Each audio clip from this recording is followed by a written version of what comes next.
Hello, I'm Lanson with Raja Meditation Science. Today I want to talk about Om.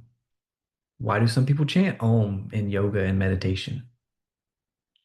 Is it just some sound or is there some deeper underlying meaning? The easiest explanation I've seen for this is through the Mandukya Upanishad, an ancient Indian text that's super short. Gaudapada, an early Advaita teacher, said, if you're only going to study one Upanishad, it should be the Mandukya Upanishad because it's short at only 12 verses, but it also gives you everything you need to reach enlightenment. To do this, it just breaks down the sound Om. It starts out by saying everything is Om, everything that was, everything that is, and everything that will be. Then it says everything is Brahman, and Brahman is God or the universe or that ultimate reality. Then it says Atman or the self is Brahman. Now, it's not talking about my ego self or even my physical body. It means that underlying pure consciousness within. It's saying that Om is that primordial sound that underlies everything, is everything is vibrational. From there, it breaks down the states of consciousness using the word Om. But not just OM, the phonetic sound or syllables of Om, A, A, U, U, and M. Now I want to share this image that I adapted from Swami J to kind of break down the states of consciousness using the Om framework. Now, with these sounds, you can create all language. So all forms and language can be created through Om. Now, first we have the waking state or Ah. And in this state, you have your conscious mind being fed data from your five senses through your body. And you have your breath connecting those as well.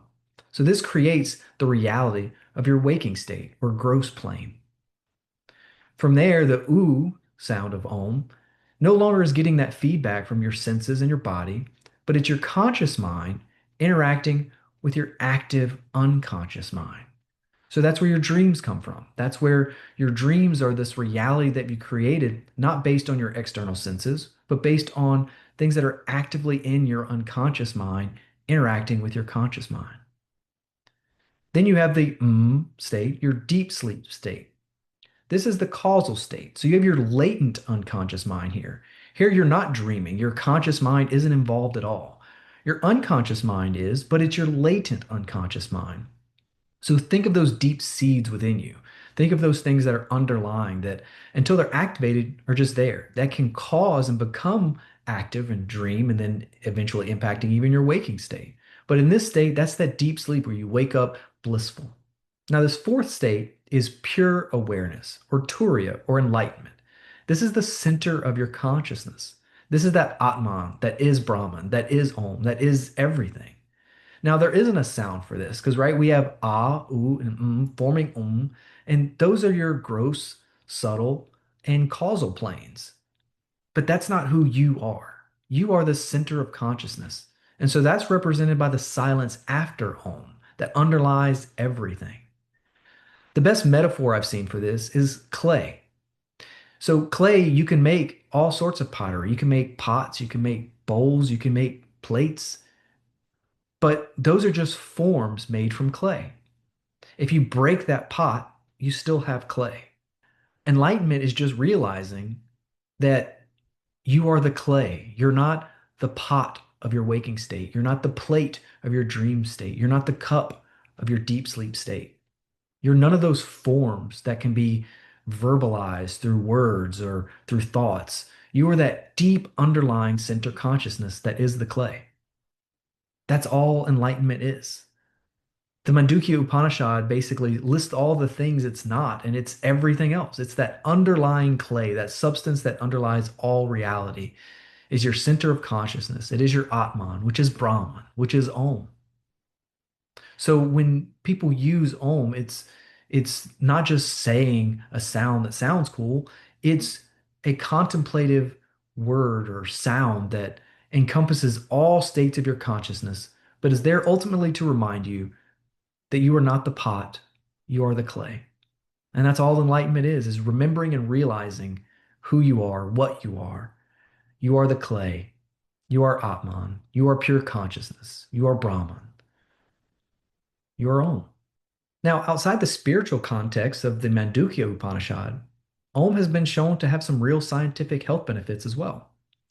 As you're chanting Om on your exhale, you're extending your exhales, which allows you to be in that parasympathetic nervous system, which has a ton of health benefits like lowering your pulse and blood pressure.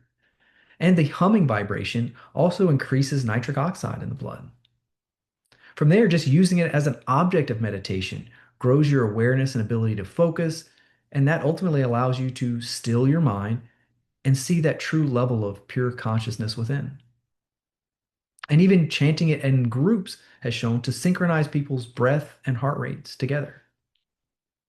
So not only does it give you that true map of consciousness and remind you who you really are, that clay, that inner aspect, it also has those real in the moment nervous system regulation aspects as well. So, how do you use Om? There's a few different ways you can use it. First, as a contemplative tool. Think about Om as you're meditating and think about all states that underlie your consciousness. Think about your waking state, your dream state, your sleep state, and ultimately that pure awareness state. And remember, you are not the pot, the plate, the cup. You are the clay, the substance that underlies it all. Think about that silence after Om. What is constant? Pure awareness. The next way you can use it is through a object of meditation. You can just chant Om repeatedly. And as you get distracted, as your mind always does, you bring it back to Om. And the more you do that, the more you still your mind, the more you grow your attention and your awareness, ultimately allowing you to see that stillness within, that pure consciousness, the clay. So give it a try. Contemplate on the states of consciousness. Use Om as an object of your meditation. Still your mind, and remember, you're not the pot, you are the clay. That's all enlightenment is. Thank you for joining.